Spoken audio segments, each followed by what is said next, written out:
El gobierno nacional confirmó que ya fue retirado todo el personal diplomático que se encontraba en Venezuela, ante la crisis política y social que se registra en el vecino país.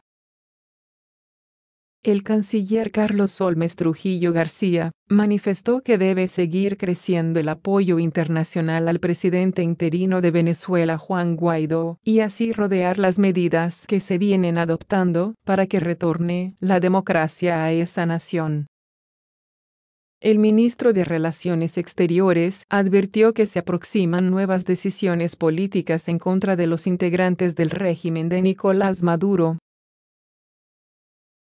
Nosotros ya lo hicimos, ya retiramos a todo nuestro personal diplomático y consular para garantizar su vida y garantizar su integridad personal, sostuvo Trujillo García.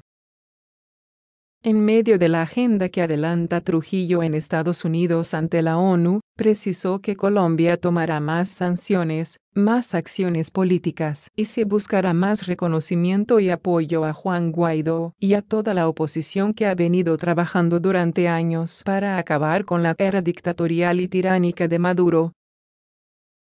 No obstante, el gobierno calificó como una falsedad la versión publicada por el diario The New York Times el domingo pasado, en la que cuestiona la posición inicial y oficial que responsabilizaba a los organismos de seguridad del gobierno de Nicolás Maduro de quemar camiones con ayudas humanitarias en la zona fronteriza con Venezuela.